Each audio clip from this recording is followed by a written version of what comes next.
So hi, everybody. It is noon Eastern time, 9 a.m. Pacific time. Some people I know might be tuning in from Europe, so it might be 7 hours later there. Some people from the Pacific Coast and from Mexico. So it's noon somewhere, and it happens to be the Eastern United States and Eastern Canada. But welcome everybody to Daydream to Reality, a 1 hour webinar that I'm doing. And Aaron, say hi. Hello.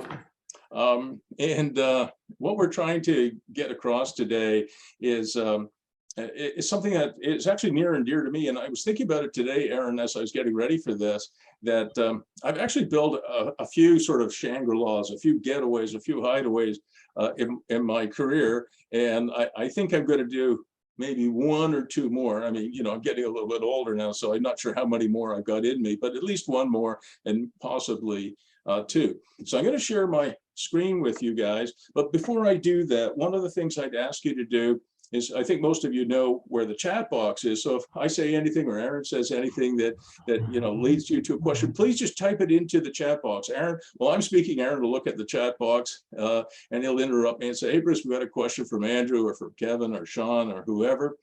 And then when Aaron's speaking, I'll do the same, and we'll interrupt each other, because then it becomes more of a presentation than just a lecture for 50 minutes or an hour. So that's what we're going to do. All right, I'm going to share my screen with you guys. So can you see my slides okay? Aaron, can you see them okay? Perfect. All right. So what I'm going to talk about today is Daydream to Reality. Everyone has a secret dream of owning their own getaway or hideaway. And one of the things I want to do is I want to work with some people, many people, I hope, on how to make yours come to life. And for those, I think everybody on the call knows me, but my name is Bruce Firestone. I got my bachelor's of engineering, civil, from McGill University of Montreal, and then I did a master's of engineering science from the University of New South Wales in Sydney, and my PhD in urban economics from the Australian National University in Canberra. And these days, I'm kind of best known, I think, as a real estate investment and business coach. But, I'm also the founder of the Ottawa Senators and National Hockey League team, and I'm a real estate broker as well. And then you can see my contact information. Everybody has it, I think, Bruce at brucemfirestone.com. Today, I'm joined by Aaron Markel. Aaron is on the left here, and his good friend and colleague, Brad Cartier, is on the right. But Aaron is with us today. And Aaron, I'll let you tell people a little bit more about yourself. Yeah, so my name is Aaron Markel. I live just outside of where Bruce lives, just in Rockland, Ontario. I'm also a real estate investor like many of you. I've had the pleasure of meeting and knowing Bruce now for a couple of years. I've presented a few times on behalf of some of the projects that Brad and I have done to some of Bruce's courses. And the one thing that really struck me is when I do these presentations and sit down with many people like you is how many people speak the same language. You speak a language of cap rates and remortgaging and refinancing. And it occurred to me after a presentation about a month ago that I speak a different language. I speak a language about construction and subcontractors and how to design and how to build. So I reached out to Bruce, like I said, about a month ago, saying, I think there's a missing link when you look at a new build. More than 3/4 of the cost falls on my shoulders. And I think people need to learn a little bit more about that. So I reached out to Bruce, and I'm kind of sitting here today because he thought it was a pretty good idea. So thank you. Welcome. Yeah, I think that's well put. And I agree, especially today, with inflation being such an issue everywhere, I think, and construction costs certainly during the pandemic, doubling or even tripling. You're going to hear a little later in the presentation when Aaron takes over how he is delivering products, building new builds and renovations on time and on budget. And when I say on budget, like he can build at $160 or $170 a square foot for things like a sixplex, that stick frame sixplex that anybody else I know is at least $250 to $300. So we really should pay attention to what Aaron has to say. And you can see on the screen here that he's done an awful lot of different things. He was at one point in pre-med, and then he said, no, that's not for me. And then he tried business at Concordia and Carleton. And then he started as a licensed flooring contractor. But for the last 7 or 8 years, he's been running AIM Project Management. And that's what we're going to hear more about. And he's done lots of his own projects as well. And Chris O'Connell's on the call here from Miami. And I think it was last week, he said to me, oh my gosh, maybe I shouldn't have said your last name, Chris, I apologize, but I can't do this corporate America thing for the next 20 years. And I hear that an awful lot. I hear people tell me they're not really happy with the financial planning industry, and they're not really happy with corporate America or corporate jobs anywhere. And so everybody pretty much is saying the same thing. There's got to be a better alternative, hopefully. And my dad, before he passed away, he was Professor O.J. Firestone, said to me, Bruce, never retire. I said, Dad, what do you mean never retire? He said, you can change what you do, but just to stay at home and in front of the TV all day, that's not good for a person. So keep going. And I hate golf because I'm so bad at it. So when I was getting ready to retire, I wasn't sure what I was going to do. And I think many of you have heard the story before. I actually got myself a life coach, and she helped me focus on Act 3, which was to become not a life coach. I'm not qualified for that, but to become a real estate investment and business coach. And it's really, really gratifying. It's something I really enjoy doing. And I think it is making a difference. So for decades, I don't want to say how many decades, but many decades, I've been asking pretty much everybody as I got to know them, what's your secret dream? And back when I was with the Ottawa Senators, when I would ask a potential hire, and what's your secret dream? They would all lie to me. They would say, oh, I want to work for the Ottawa Senators. That's my secret dream. Well, that might have been a desire, but that wasn't really their secret dream. Pretty much everybody had the same secret dream. Once they got to know me and trust me, they would tell me. And if you live in, in a kind of a warm weather place, like Mexico or the southern states, yeah, you want a cabin in the woods in Minnesota or Ontario. If you live in pretty much anywhere in a northern state or Canada, I want a house on the beach. Right? Those are the secret dreams. I mean, you try it yourself. Yeah, ask your friends about their secret dream. Maybe they'll tell you they want to have a date with a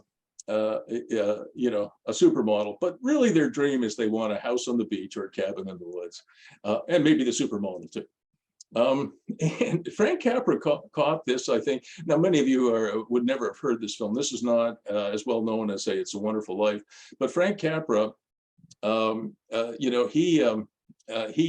did this film called Lost Horizon in 1937. And it was the first that many people had ever heard of the term Shangri-La. And what it was is a bunch of explorers were stranded in the high Himalayan mountains, and it was cold and it's snowy and icy, and they were dying. And they were rescued, and they went up the mountain, and they went through a crevice in the cliffs, and there below them was the valley called Shangri-La. And it was a place where you never grow old. You have eternal youth. You're free from economic worry, and the weather was fantastic. Right? That's what a lot of people have in their minds. And I enjoyed the film. It's a black and white film, but I think it tells a story. So here's my secret dream. This is a place that I recently purchased. It's about 10 acres on a Gulf island off the coast of BC. And this is my wife's Bitmoji over here. That's Dawn, and that's me. And this is where you land. This is a big island, but very, very few people live there. I think about 700 people live there. So it is where I'm going to build my next Shangri-La. And if you're going to ask me where it is, more than what I've just said, I'm not telling you. And so what is my Shangri-La going to look like? It's going to have a modular home with probably 6 bedrooms, maybe 8. And it'll have a bunch of glamping domes and glamping bunkies on it. So it'll be a place where my family and I will have our sanctuary. And one of the things I really like about this particular spot, there are no building permits required, Aaron.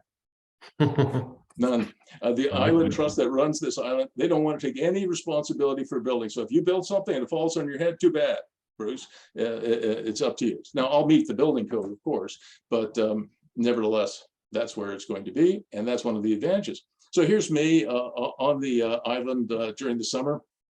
And when we were on island, we discovered part of the lot that we had never seen before. Part of the site was this beautiful water hole. You can see on the right-hand side of my screen, I'm pointing to it here. And so I'm going to call this place Waterhole Ranch. And I really like naming things, okay? I think when you give a building a name, like I'm renovating a downtown building, and the old name of the building, which we rediscovered, is called the Burroughs Building. You know, burrow is a beautiful word because it means a sanctuary for a small animal, and we're going to call it the Burroughs Building. So I don't want to live or work at 1, 2, 3, 4 any street. I want to work at the Burroughs Building, or I want to go and visit Waterhole Ranch. Okay, so name your projects. I think that's good. Now, the other thing that I want to stress to everybody is it's not just something to have a Shangri-La that costs you money. That's what Robert Kiyosaki says is a liability. You know, Mr. Rich Dad, Poor Dad. You want this place to work for you instead of you work for it. And how do you do that? Well, let's say you're using it for a month a year or 3 months a year. What do you do with the other 9, 10, or 11 months, right? Well, for me, I'm not going to do short-term rentals. That's way too much work. What I'll probably do with my sanctuary is when I'm not there, I'll put it on MTR, medium-term rental, with a minimum stay of 1 month. And if I can accommodate 8 guests in the home and maybe 4 in each of my 6 bunkies, it means I could probably have 32 people there. Now, you say, well, that's an awful lot, and maybe a 1 month minimum stay is too much, but I don't think so. And I'll tell you why in a minute. And just so in case you're thinking that means I can't use Airbnb, I can use Airbnb. You just make a minimum stay 30 days, right? So you can do medium term. It's a lot less work than running a hotel. And that's what I'm going to do. But it'll also have a bit of an economy. Certainly when I'm there, I can do some coaching, you know, as long as you have internet, you know. This is Starlink internet, you know, Elon Musk's internet Starlink will be used on the island. As long as I have internet, I can do some coaching and teaching. And my wife's a life coach, and the same thing for her. So those things are personal businesses for life, PB4Ls. You can see it here on my screen. And I have a theory that everybody needs a personal business for life, because if you have a JOB, even for the government of Canada, or the government of the United States, you can lose your job. Those jobs can go away. And so I have this theory, and I'll post this link in the chat box when Aaron's turn to talk is, and you can download it if you want to read it. But that's an article I wrote called "Should Every Person on the Planet Have a Personal Business for Life?" And for me, it's my coaching practice, and for my wife, it's her life coaching practice. And part of the economy, you guys are all going to laugh at me, but part of the economy is we're going at Waterhole Ranch is we're going to grow free range hens. We're going to host them, and we're going to go into the organic egg business.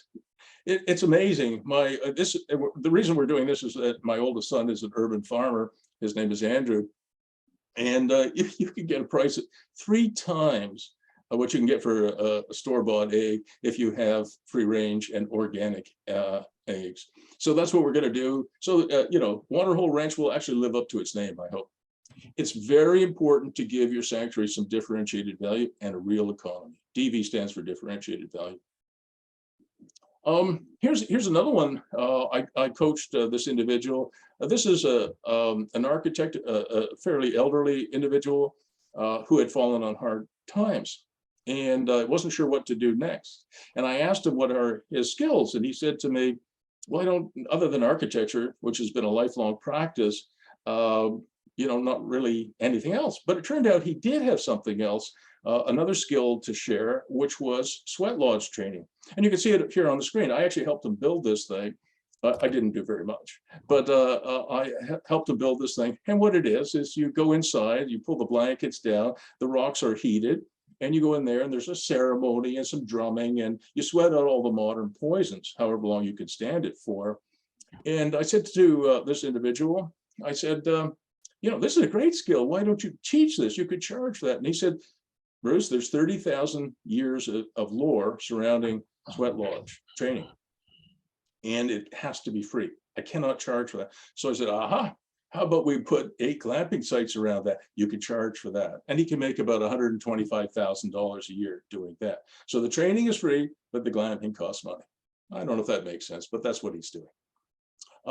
And there's a whole bunch of things that are going on today to make these Shangri-Las, these hideaways, these getaways work.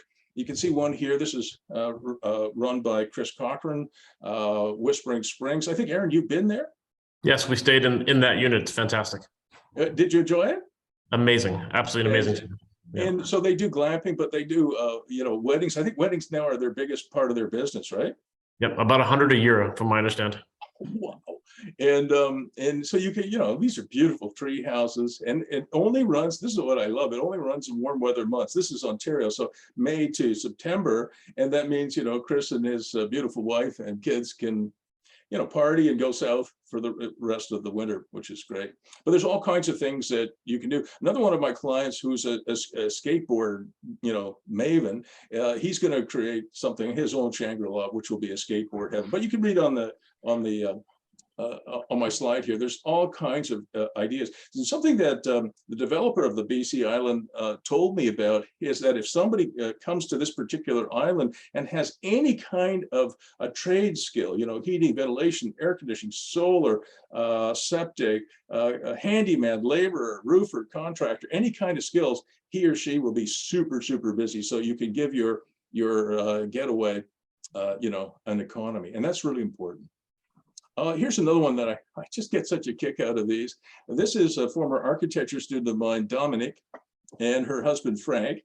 And they established, it's got to be now close to 20 years ago, Solistera. And Dominique and her husband at that time had almost no money. And they bought 350 acres in the middle of nowhere, but it had two beautiful spring-fed lakes on it. And she said, how am I going to afford to build anything on there? I said, I don't know. Let's think about financing. And she and Frank came up with this great idea because she wanted to build straw bale homes. And she had this theory that people will pay her and Frank to come and build their, be laborers and designers and whatever else to build their homes. They would pay, it's negative cost labor, if I'm making myself clear. And it's been a huge success, and they've gone on to great things, and they've got a great tagline. These are just a couple of pictures I stole from their website. Hide with your tribe. I kind of like that. So they run a getaway. They're Shangri-La. It has a real economy, and the real economy is teaching, right? Teaching people how to build straw bale homes and some other skills too, like solar power and other things. Then here's another one that I'm working on with, this is Jamie. You can see him there with me on the beach, me in the red shirt, obviously, and there's Jamie next to me. Jamie's a former race car driver, and he's in Curacao with his wife, Leslie, doing incredible stuff. Jamie and his business partners, I think they have 400 Airbnbs in the Caribbean. And if you don't know where Curacao is, you probably know where Aruba is. Aruba is here, and then Curaçao's about a 20-minute flight, sort of like southeast, and then just below Curacao is Venezuela. So that's where Curacao is, and it belongs to the Dutch kingdom. So it is actually Dutch territory, which makes quite a difference. It's just an absolutely extraordinary place. It's the only island that maybe the only island in the world that is made up of coral. So it must have, coral must have formed for many, many millions of years, and then suddenly it rose out of the ocean, and now this is Curacao. It's incredible. So what Jamie and Leslie told me is that the demand for Airbnbs is now moving towards families traveling together. So, rather than you and your wife or you and your partner, traveling alone, maybe you have your kids, or in my case, kids and grandkids, and you have some friends traveling with you. So larger groups, and also for corporate breakouts, corporate retreats. And that's where the demand is. That's where the growing demand is. And I really bought into that. And that's influencing what I'm going to do on my own private island. Here's Jamie showing me one of their Airbnbs in Curacao. Frankly, I lost count of the number of bedrooms. I think it's got 16 bedrooms in it. So much, much larger accommodation than you would sort of see typically in an Airbnb. Then these are the pictures of Curacao. Wonderful architecture, great roads, good water and sewer. I mean, it's typical Dutch. Everything works, right? I mean, they're crazy for that. And it's an absolutely beautiful place. It's unique in my experience. And there's a picture I took as I was in this little puddle jumper going to Curacao from Aruba. This is the kind of the plane that, the planes flap their wings and you get there eventually. So one of the reasons that I went down to visit Jamie and Leslie was they were buying a big piece of land in Curacao, and they were going to create a new town. And I said, what's the first thing I said? Have you given it a name yet? No. Well, let's give it a name. So we're going to call it Indigo. And it's going to have a real economy. And this is a bigger project, right? This is bigger than what I would attempt at my age, right? But they're much younger than me. So it'll have a big hotel. It'll have at least 60, if not 100 homes, quite expensive. It'll have a number of over-the-water bungalows. I'll talk a bit more about that in a second. It'll have a boutique hotel. It'll have some commercial development, have some nightlife, and it'll also be a learning environment.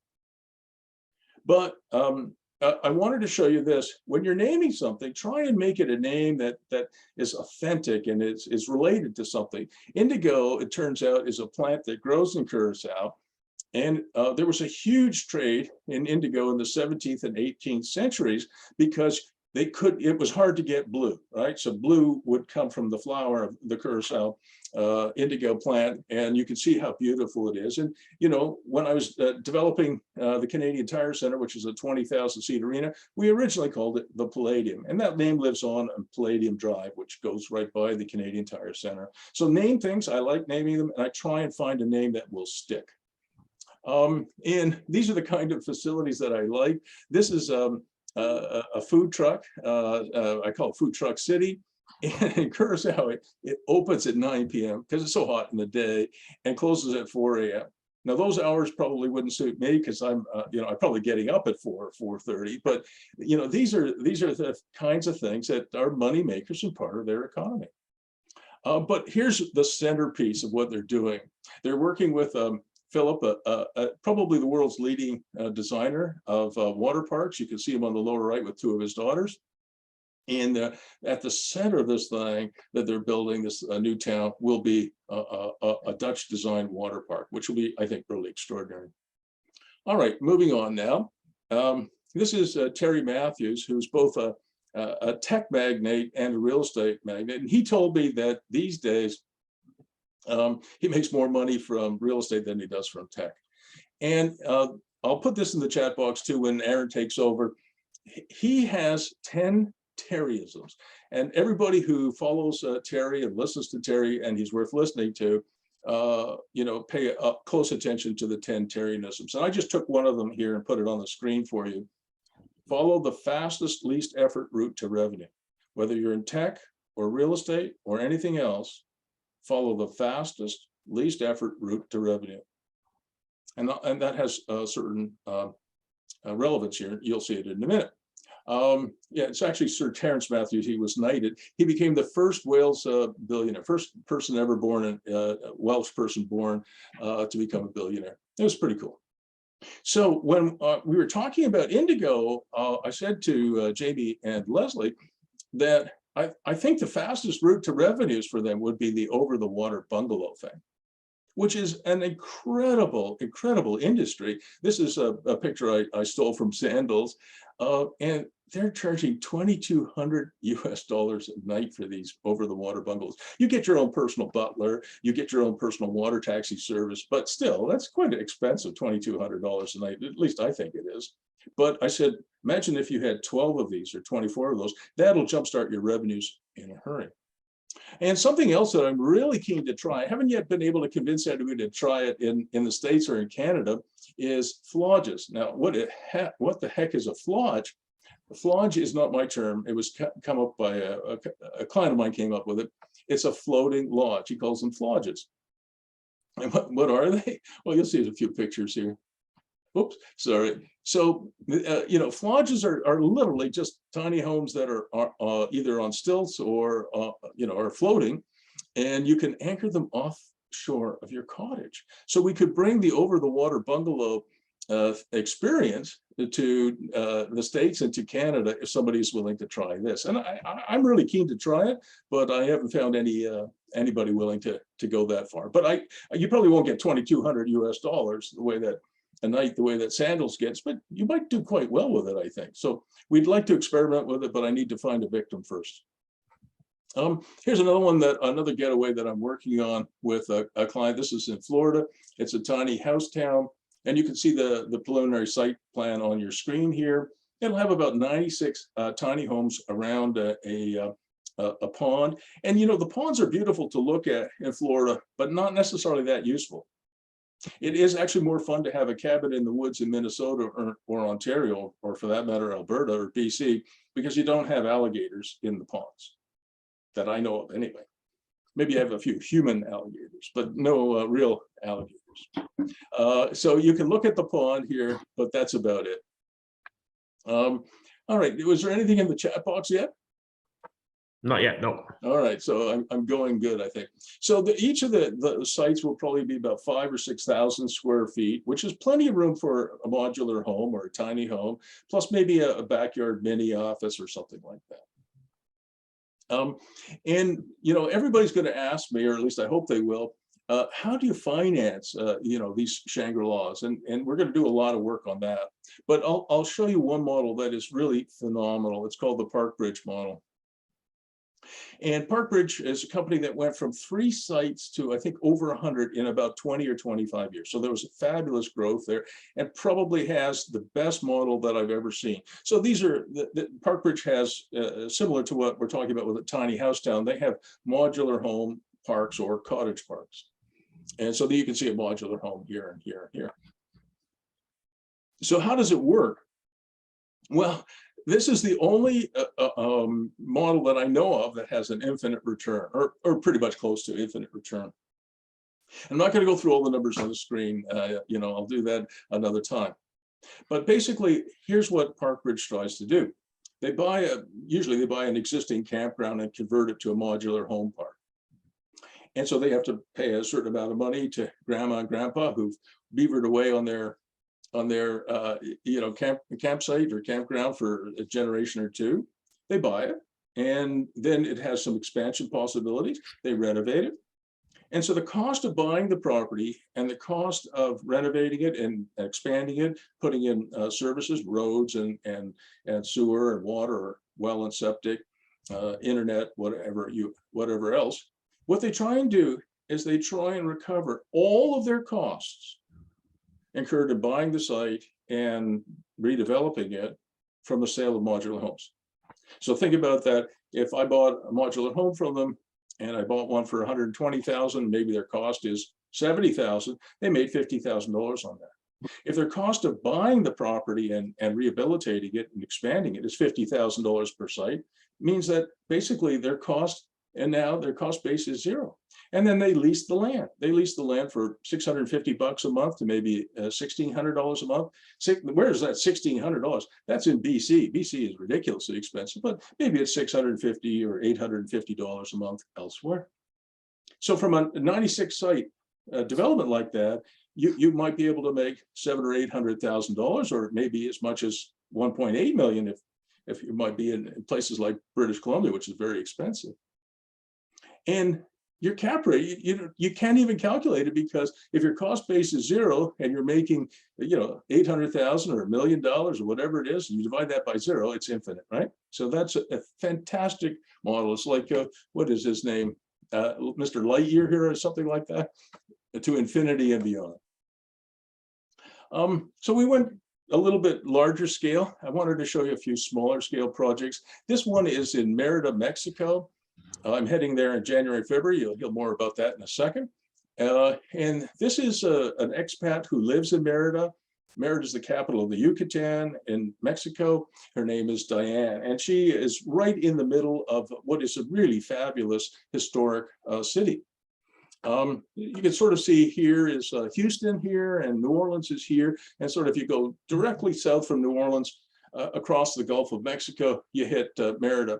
Now, Merida is about 300 kilometers west of Cancun. So it's about 3 or 4 hours drive time to Party Central. Merida is not a party town, and it's not a beach town.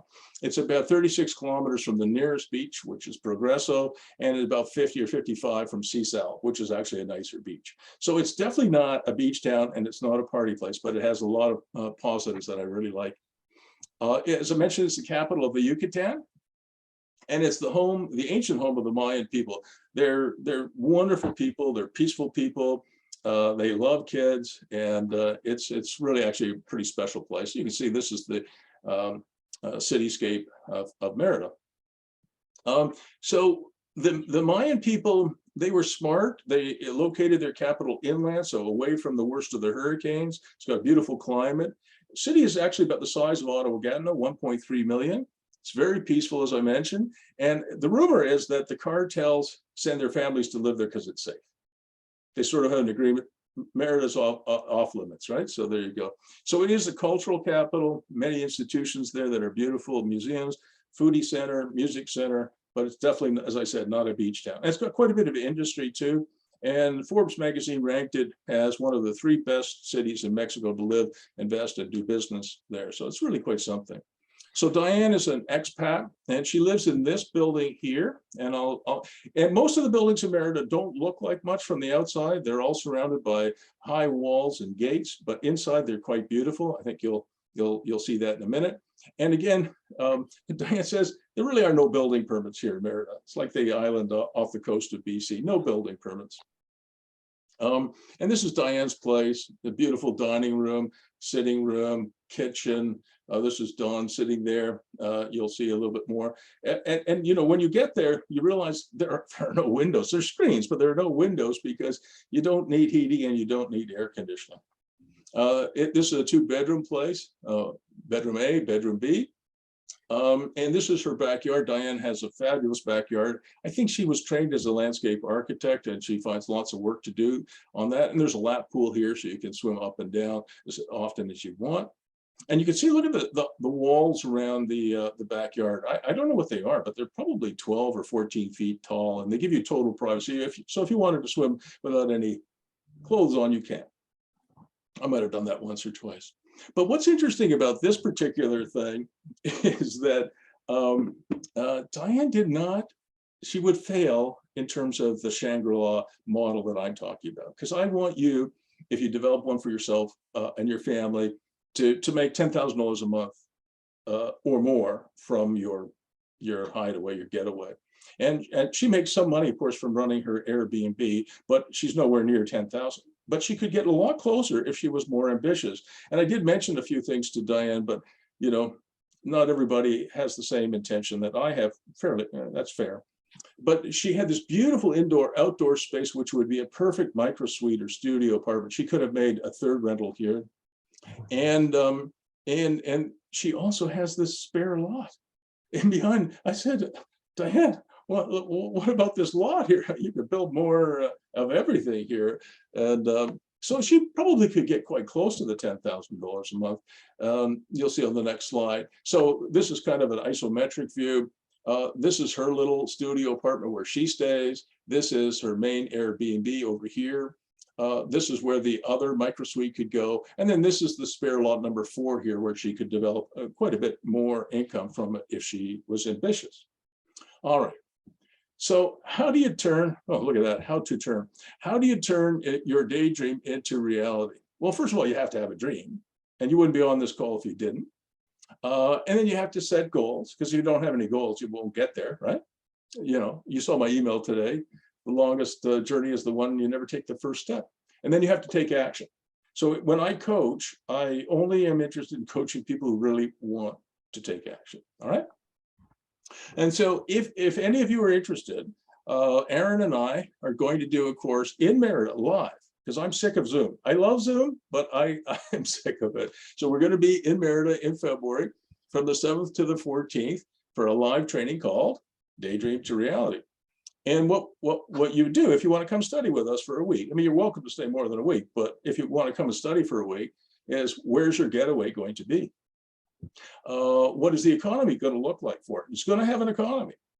How are you going to achieve your goal of $10,000 a month in net operating income or more from your Shangri-La. You're going to have to create a plan. You're going to have to assemble an action team. You're going to have to learn how to finance it. From Aaron, you're going to learn how to build it and renovate it without breaking the bank. And then you're going to make it real. And then we're going to have a celebration of each individual success. So if you want to come, you're welcome. And here are your instructors. There's me here on the left, Aaron on the right. And this is a good friend of mine, ADAN ARANDA, who's a lawyer in Mexico and a mortgage broker in Canada. Quite the combination. A wonderful man and very trustworthy. I've reserved a hotel in Central, right in the middle of this ancient city. And your host will be Sunita Martin. She's a wonderful person. I think, Aaron, you've talked to her. Fantastic. All right. And if you want to come, it'll cost you 1,675 Canadian dollars, not US. So about $2 US and 1,675 Canadian dollars for a single occupancy. And it includes, I asked Sunita and she agreed to include an American style breakfast and a lunch. And the course will actually be there. She has a room and a screen and everything else.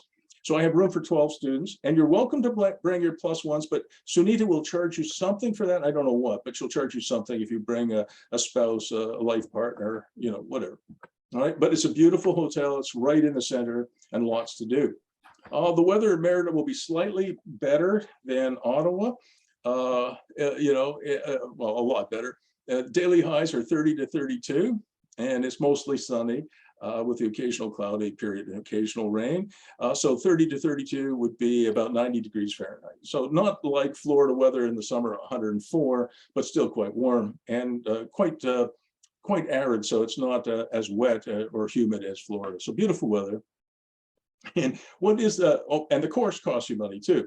5,750 Canadian dollars. So that might be, I don't know, 5,000 or 4,900 US dollars, something like that. As I mentioned, it includes your breakfast and lunch. What is the course worth? Okay, I think the course is worth $3 million. Okay, enough to buy, I checked on the prices today, enough to buy 1,634 American Eagle gold coins or 1,700 Maple Leaf gold coins. I really mean it. And how did I get a value of $3 million? Because I think you will develop a plan, a viable plan to build and finance and build your own Shangri-La. And if you can make $10,000 a month in net operating income, how much would you have to have in your 401k or your RRSP or tax-free savings account if it paid 4% to get you 120,000? Well, that's easy. You divide 120,000 by 4%, you get $3 million. So I think it is worth $3 million, but I'm only going to charge you $5,750 if you want to come. And we're going to do some fun stuff too. We're going to visit some ancient ruins. I've done this many times, and it's really an amazing experience. We're going to go to Chichen Itza, which is a pyramid, I think kind of west of Merida. And we're going to visit a cenote. These are underground caverns with springs in them. We're going to go swim in these things. It's a really great experience. I've done it. We're going to do a Merida real estate tour because I think that'll be fun for people as well. And we're going to have a film night. And Aaron, guess which film we're going to show? Couldn't guess. Come on, Lost Horizon.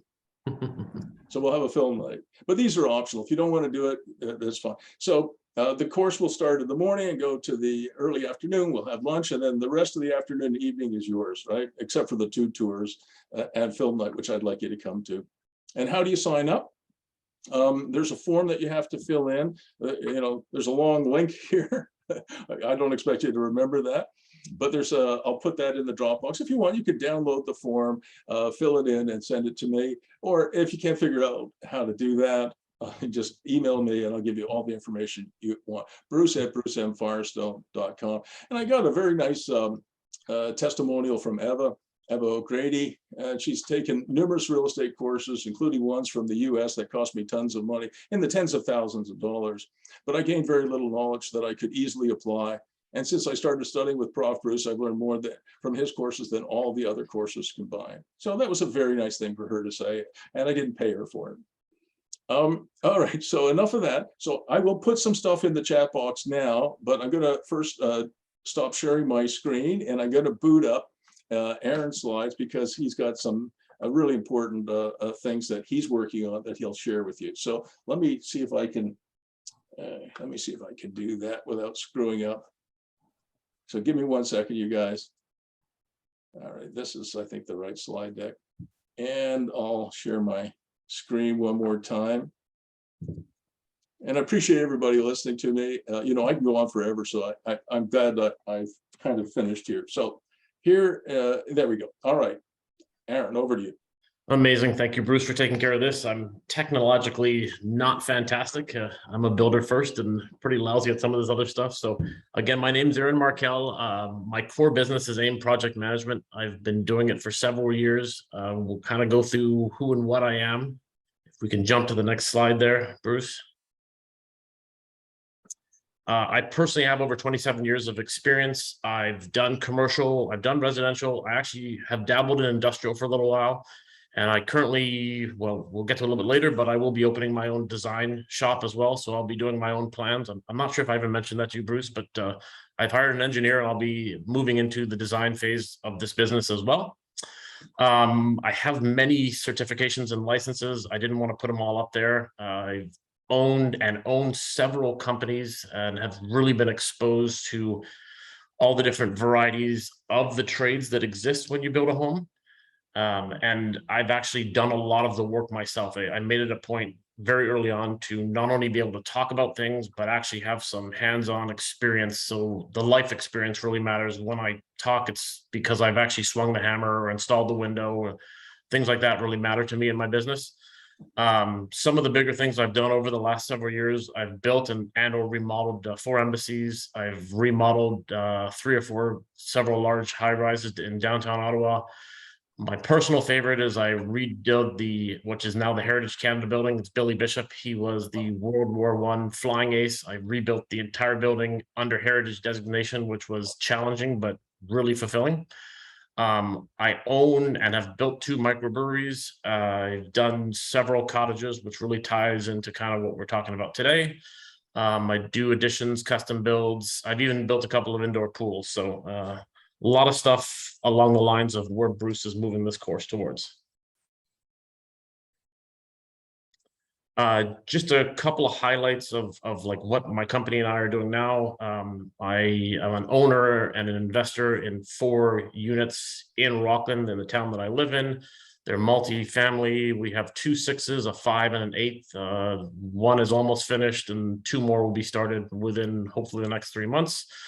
I will be starting the 2nd phase of Hammond Hill, which will be a slide we'll talk about in a minute. I own and operate a company called Small Living Company. We build tiny homes. We will be starting a very small, we'll be calling it Tiny Living Village, which will first phase be 30 to 50 units with a total phase capacity of about 150 to 200 units. The office I'm sitting in right now is a building I bought last year with a partner with Brad.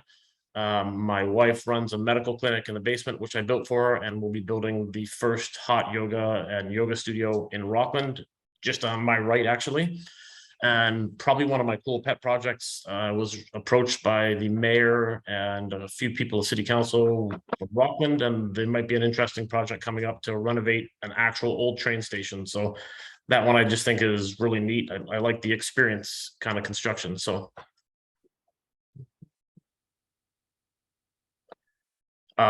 Bruce asked me to throw in a slide about the eco resort. So we are on 62 acres just outside of Ottawa, about a 25-minute drive to downtown Ottawa. We are, as far as we can see, the first fully eco off-grid resort in the world. We've been developing this model for just under 2 years. We've developed, of the 62 acres, we've developed about 5 acres completely. We have 3 Mongolian yurts that were actually built in Mongolia that are just unbelievable, 28 foot in diameter. They sleep 6 people, and the experience is amazing. Everything is hand painted, everything is hand built, not a single fastener in the entire yurt. I love the story, I love the unit. On the bottom left, you'll see our jupes. We're the first campsite outside of the US to have them. A Jupe is a company out of Texas. They have some SpaceX and some Tesla engineers, and it's really high-end glamping with solar panels, amazing LED lights, phenomenal beds, and probably one of our best offerings. We build a line of products. We call them our Pioneer cabins. They're 8 by 10. We hired some engineers and designers to build them so that they look as if you were stepping back into old Quebec. So we built our own furniture on the inside. The walls we aged. That's a copper roof.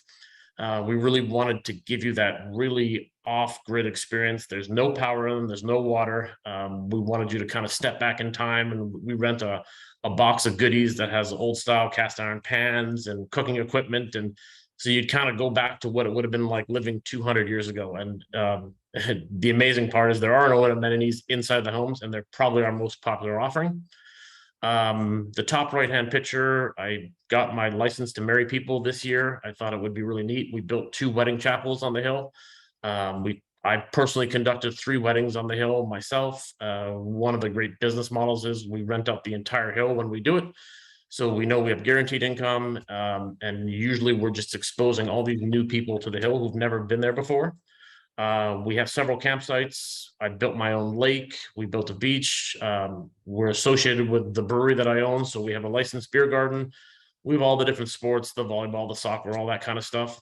And one of the really neat things is we're the first campsite to open in the province of Ontario in the last 10 years. Wow. When we were reached out to Campsite Ontario, and they said they were amazed that we were able to do it. And we actually put the whole plan in motion, and we're open in 8 months. And the big part of it is the eco tie-in. So when we met with the city, and when we met with the province, and when we met with the water authority, the fact that we're off grid, that we're not contributing waste, that we don't allow RVs, that we're keeping it simple. Most of what you see in all these different offerings, we built 20 campsites and cut down 1 tree. Everything we cut down, we reuse. You'll see mulch on the paths. I have my own sawmill, so I make a lot of my own wood. We'll talk about it later, but down the road, one of the things we'll be building is log cabins, and I'll just make them myself. So it really has been, it's been a really gratifying experience, and it's been very well received. So jump to the next slide. Bruce asked me to throw this slide in. This is a 6-plex, also in Rockland, just down the street. It's right on the main road. It is actually 6 units of about 1,000 square feet each. The basement a little smaller, the upstairs a bit bigger. I kind of have a passion play with the eco side of things. So we threw in a bunch of heat pumps. We added extra insulation. I upcycled and recycled a lot of the wood. Actually, I'm going to be able to build 3 sheds just by managing my waste and keeping leftover sheeting, stuff that normally would go to the dump. I will be able to build 3 full sheds, which I can then turn into a rental stream of revenue with really no cost up front. So I do want to highlight that this is a gigaplex design. This is entirely due to Bruce kind of focusing our thought process on making this a gigaplex design. Really, the short and simple of it is it's actually 6 units if you look at it from the city perspective, but the way we install doors and access points, we actually have 10 units. We'll talk about this a little bit further as we down the road, but it really makes for a really interesting unit in terms of how it's rented, who can use it. Really neat stuff. Bruce, you'd have to correct me if I'm wrong, but I know we're the first one in Rockland to do it. I don't think a lot of people are doing this model, and we're really using this as a proof of concept, and all of our future designs actually incorporate a version of this into it because it's. I have clients doing something very similar in BC and also in San Francisco, but many others are looking at the model as well. We've got a few questions for you, Aaron. You're more popular than me. I really hate you. People are asking, are there any washrooms on Hammond Hill? How do you get water there? How do you handle the sewage? Yeah, so we right now we're using compostable toilets. I built our own outhouses, so we use compostable toilets. We actually are very seriously looking at incineration toilets. That will probably be the next phase of this because it's a little bit easier, a little bit more cost up front, but a little bit easier to manage. Our units are going to be using water reclamation. We do have an existing well on the property that we use for water. What was the last question? So, so they want to know how you get water there and how you handle the sewage, the septic. Yeah, so sewage is really easy at this point with the toilets. On the gray water side, we have holding tanks that we can hold the water. The really interesting thing about a compostable toilet, and it's a bit disgusting, but it is interesting. The units we use are called separate two. It's a dual chamber toilet. So the solids go in the front side of the chamber and the liquids, the urine goes in the back.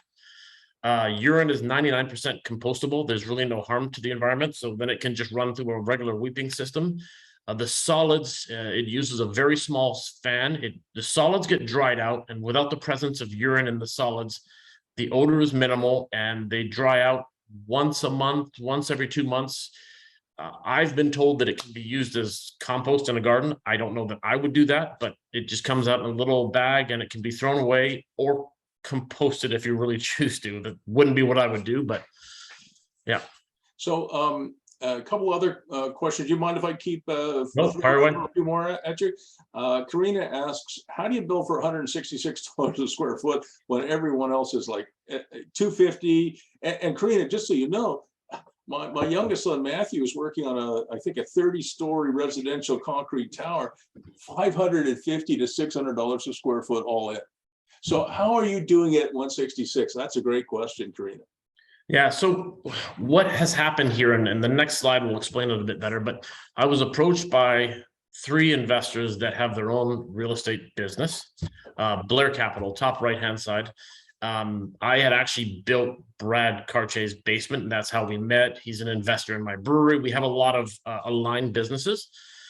They had approached me about 2 years ago, prior to buying some land here in Rockland, asking if I would not only collaborate on the build, but become a partner in the enterprise of the build.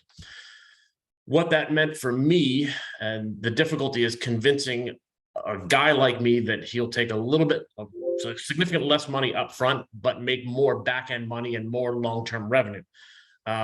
What I did is we set up a situation where I used all of my costing models, of which I have many discounts. I've been doing this a long time. I pass along at cost to the Blair Capital team, again, which I'm a partner of. They get the benefit of everything at cost. And then I allow a labor rate that is below industry average to cover all of my time and my guys' time. And it allows us to build very inexpensively. But for me, if I have that vision of long-term rinse and repeat, doing this multiple times, it makes it a very interesting model for me because I know that my costs are covered. I would make significantly more had I decided to just bid and spec this to them. But I can do it at a fair rate. They win, I win. And when it's time to refinance, it's very exciting. That unit, that sixplex, we got the appraisal yesterday. It came in at $2.4 million. Wow. We figure we're going to all in finish build somewhere in the million, maybe a hair heavy on $1.1 million. So hang on a second, Aaron. I want everybody to just focus on what Aaron just said. That's super important. A $2.4 million appraisal in an era when appraisers are very uncertain whether they should be marking down real estate because real estate values are dropping, right? So what Aaron has achieved in a very difficult environment, he built through the pandemic, lumber prices were tripling, labor shortages, supply chain disruption, inflation, of course, and he managed to bring in a project that is, got an appraised value of 2.4 million. That is a fantastic outcome. So there are a couple other questions here, if you don't mind. So that was a really good answer. So Karina, just to sum up, I think what I heard Aaron say is teaming up with a builder that you like and trust is really important.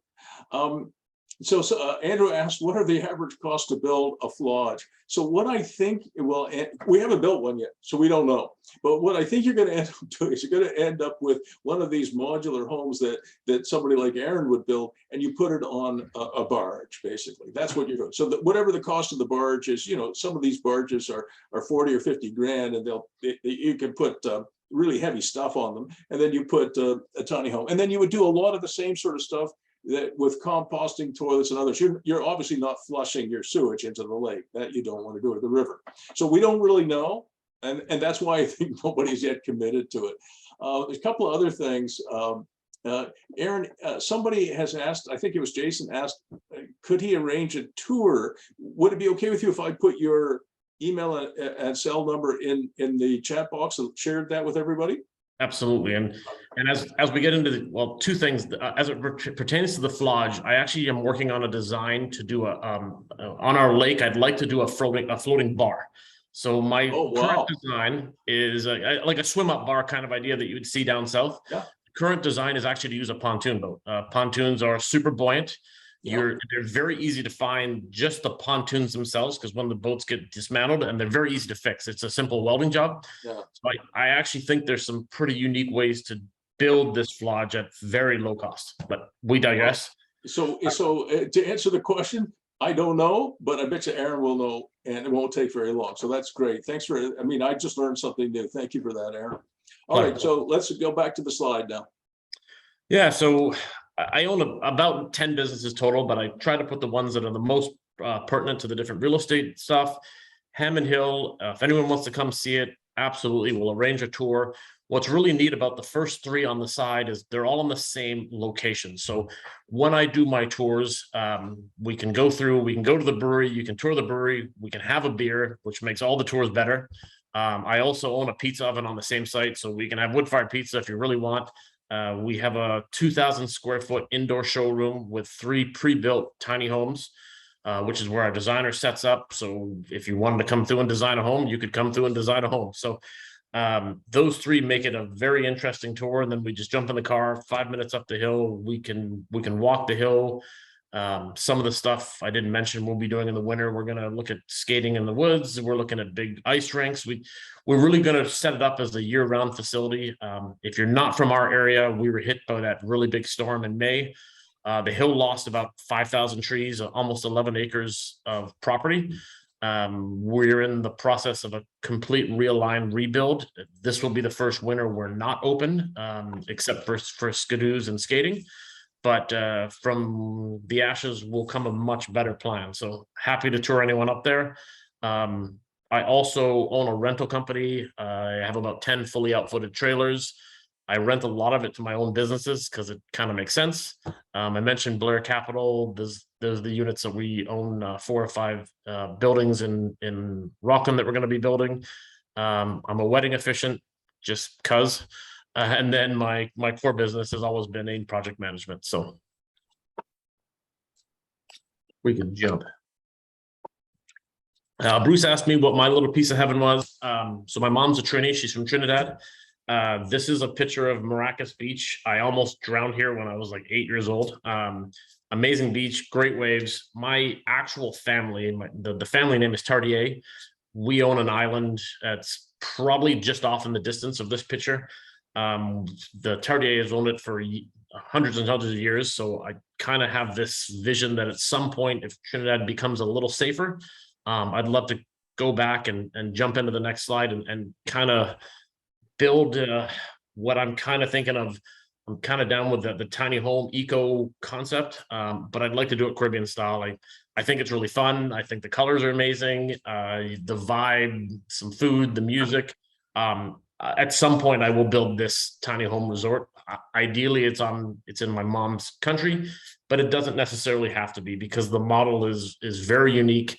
The tiny living concept is here to stay. You take very small acreage and maximize opportunity. And I just know by the amount of tours we've given how excited people are to like reinvent the way they stay, reinvent what they think is important in terms of space and storage and things like that. When I do it, I will be adding in a main house, a little restaurant, a lounge, a bar, and I will have a little rum shack just because every time I go down, I think it's really neat. And a local favorite there is called Shark and Bake, and it's a family recipe that I'd love to be able to cook myself. So That was fantastic. Oh my gosh.